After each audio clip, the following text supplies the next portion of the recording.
From theheart.org, Medscape Cardiology, this is the Bob Harrington Show.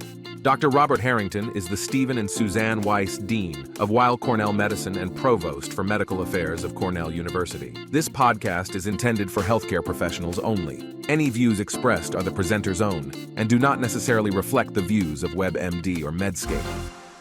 Hi, I'm Bob Harrington from Weill Cornell Medicine in New York City.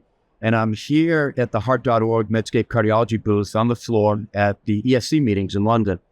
I love to use the big meetings over the course of the year as an opportunity to catch up with friends and colleagues, some of whom I somehow convinced to come on to this podcast with me. One of the things I've noted over the years is that I've really enjoyed interviewing authors who play a role in medicine, whether that's as clinicians, journalists. It really has been one of the more fun things that I get to do. And it turns out they seem to be popular with you, the listener, as well.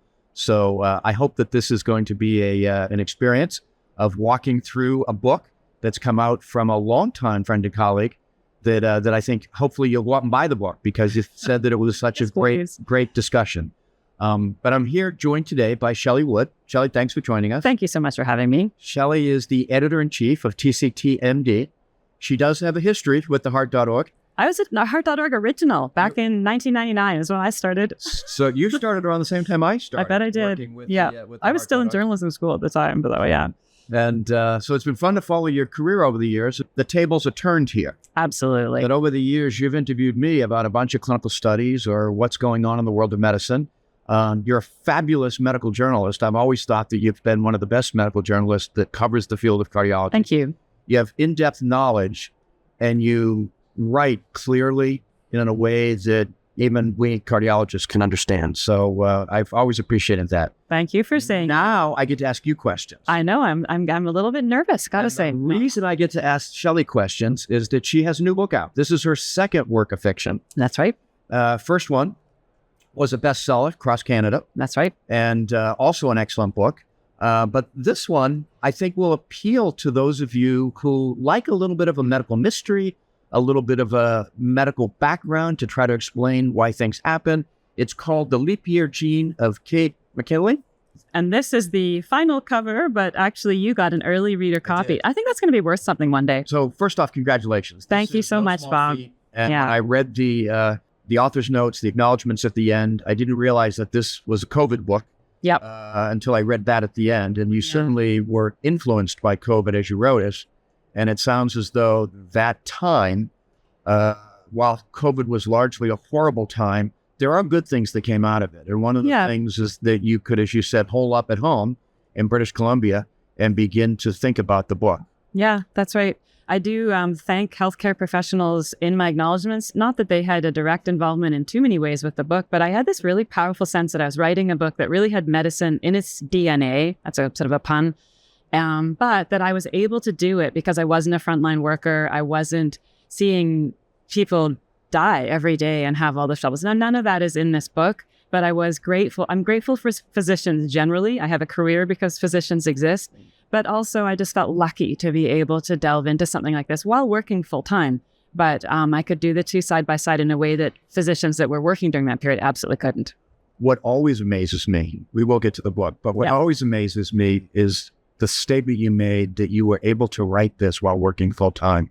And a lot of the people that I do interview happen to be clinicians who have had this desire to write a book. And they do it while working full time. Well, let's just remember, I quit the heart.org Medscape to write my first novel. I just knew I tell people, I think I went into journalism because I loved writing, but I didn't think I could make it as a fiction writer. So I turned to journalism and I have had an incredible career and I've loved it. But I just didn't think I could do the two side by side. So I quit. I wrote my first novel. And then after a year, I went back working in an almost identical role.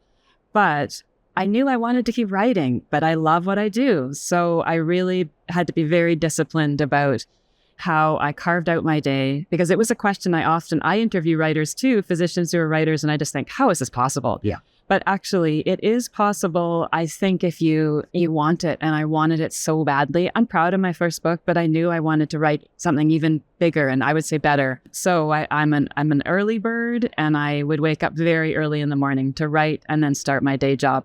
So the morning for you was the early morning creativity time. Yep, absolutely. Because a lot of the journalism, while there's creativity in it, it's more fact-based and trying to make sure you got the story right. Yep. And writing about it at that point. Yeah, and polishing. And I think for me, because I do care deeply about the words in my journalism, fact-based, it has to be fast. But the writing you can polish as you get a draft, whereas the creative part, the fiction, for me, that had to be first thing in the morning before I even looked at my phone, right? So I'm always fascinated by how people do this. We were talking before we came on camera about my friend Abraham Verghese. Yeah.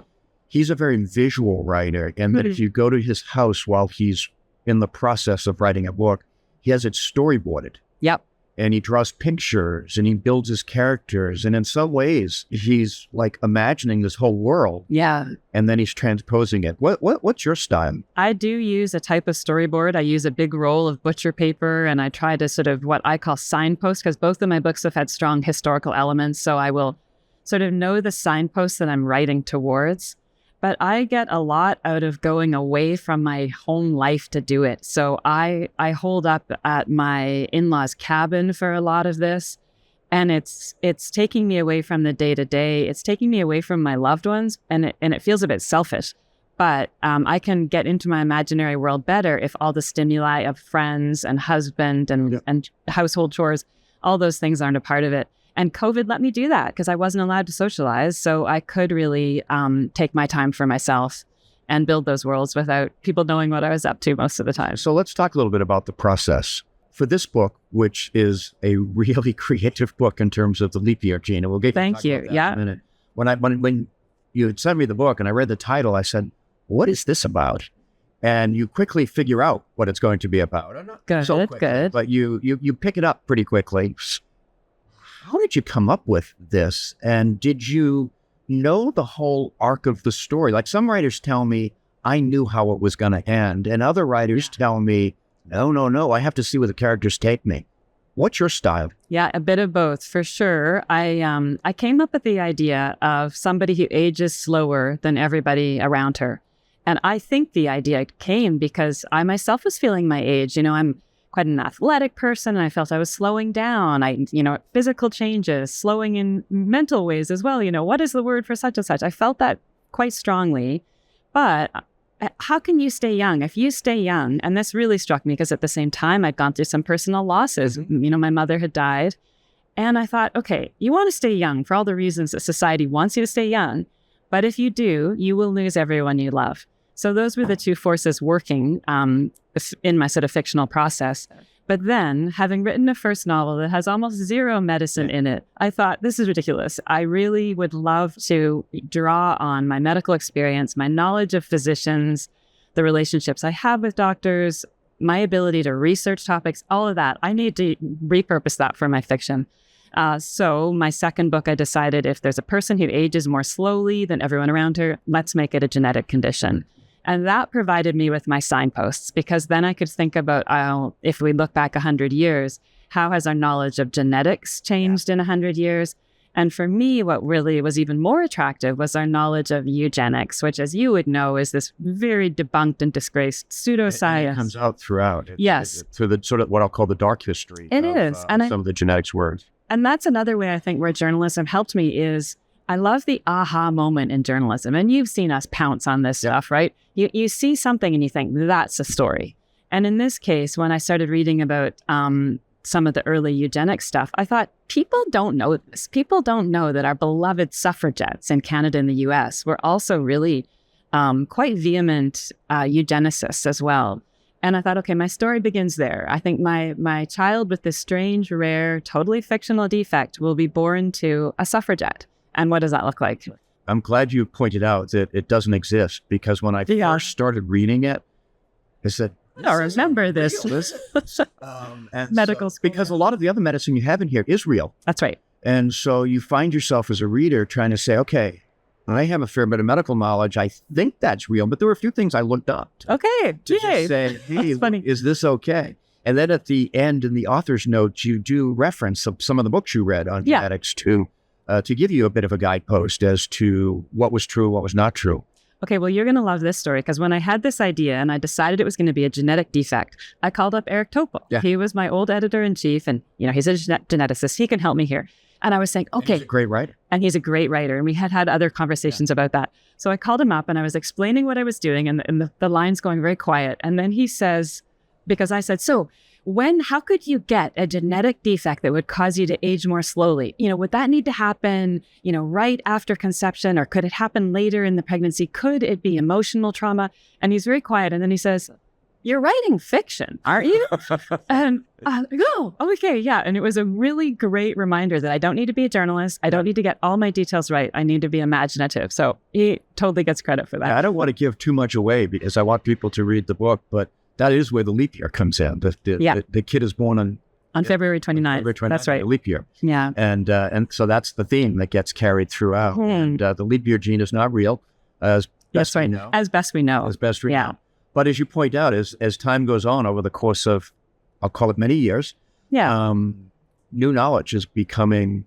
Oh, yeah. And you asked me what was my process. I did not have the whole story in my mind. I knew I wanted it to span a kind of the history of the eugenics movement, but I knew I wanted to bring it up to modern day because we've reached the point where we actually can edit our genes. We're doing CRISPR technology. Exactly. So I knew I wanted it to end there. And I also knew, this was a tip I got from another writer, that you might not know what you want your ending to be in terms of plot, but you maybe want to know how you want to leave people feeling. So I had a very strong sense of how I wanted people to feel at the end of the book. And it almost was this beacon to write towards. Oh, isn't and that took a while. And do you, when you write a book of that length in terms of the years, it becomes a long book. Oh, yeah. And too long. When did you know it was going to be a long book as opposed to I knew it was. I'm going to cut this up here. You couldn't do that the way the approach you took. No. And I would say the reason I knew it was going to be a long book was because it became long. And then my writing group told me it was too long. And then when my agent tried to sell it to publishers, they said they wouldn't take it. It was too long. Yeah. So actually, this final book is half the length of what I wrote, which is so awful because I'm an extremely efficient person, but this was an inefficient process. And that was the work of your editor plus you? Mostly your editor? Mostly my agent when she was trying to sell this book. And then, yes, I worked with different editors along the way to get it shorter. Yeah. Oh, that's remarkable. It's awful. It's a terrible process. I mean, I edit people's work all the time. I'm ruthless. With my own work, it was very, very hard because you need to lose characters that you now know well as if they're friends. You need to take whole plot arcs and do away with them. And that's hard. Just told me something very similar that, as you know, his books is are very long. And he has which I love leaving pieces out. Because of what you described, you become attached to the character. I was reading his book, his latest book, at the time that my book was being widely rejected. And I just kept thinking, Abraham got to write a long book. How come I... But an editor who was really helpful for me said, this book isn't meant to be that long. It's too much. I had a huge portion in here about the Human Genome Project. She said, it's too much. That's a different book. I had a huge amount of it set in apartheid South Africa. Because whenever has there been a eugenic experiment on such a scale? That is really not in the book anymore. So, yeah, the editing process is hard. And I apologize for every journalist who I've ever hacked their piece up before, as I've got a taste of it now. Well, you made reference to South Africa. And this book also, in addition to taking place over time, takes place around the globe. Yes. And I had mentioned to you that I'm a big fan of Southern writers in part because I love their ability to evoke a sense of place. Okay. I was amazed at how many places you described. And did they feel authentic to you? They did. Okay. Many of them I've been to, Germany, Paris, India.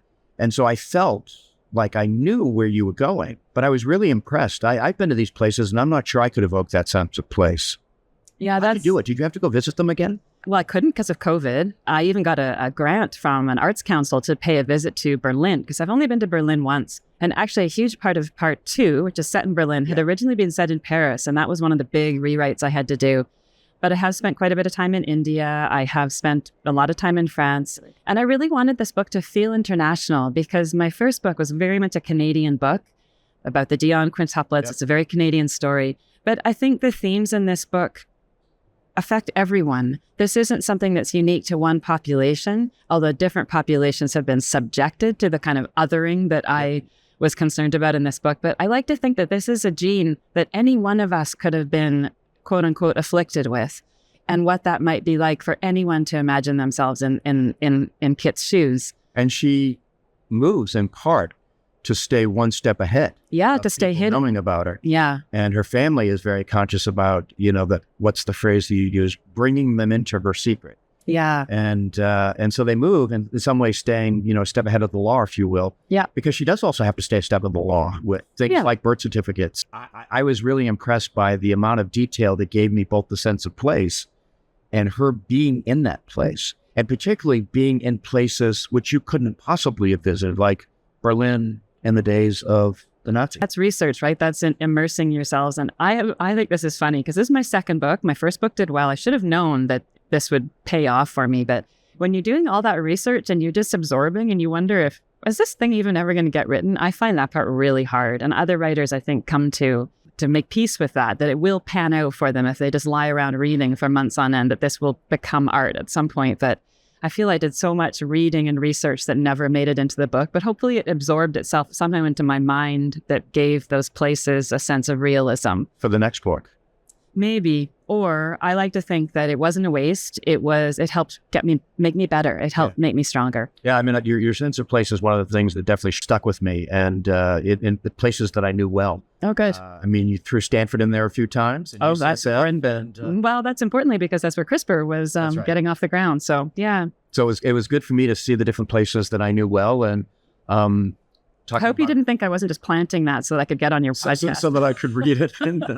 But, right. The clinical trials world, working with industry, doing clinical trials. I mean, as I was reading it, I was smiling like, oh, good. About this stuff. Good. Well, that's where I wanted to use, I'm not a physician. For me to learn about genetics was very difficult. I think I took grade 10 biology or something and managed to scrape through on chemistry to get through high school. But I don't have that background. And I was doing things like Coursera courses to learn about DNA again, because I just, it's lost in my head if I ever knew it. And so the fact that the other things could come through with a little more authenticity, I understand how clinical research works. I understand the jeopardy in there as well as the yield. You have to understand the conflicts and commercial versus science and how that goes. Yeah. Well, we're coming near the end here, but I have to ask the question, what's next? You got to take a break for a little bit and promote your book, obviously critically important. Yeah. But is there another idea that you want to? I have a couple ideas. Okay. One of them that I really want to work on is I'm not about to tell you what the book is about, but I had to spend too much time at my computer with this book. It took 5 years to write. As you know, I work full time. It's too much time sitting. So one thing I really want to do is try to see if I can write a book not at my computer. So longhand or at least taking notes.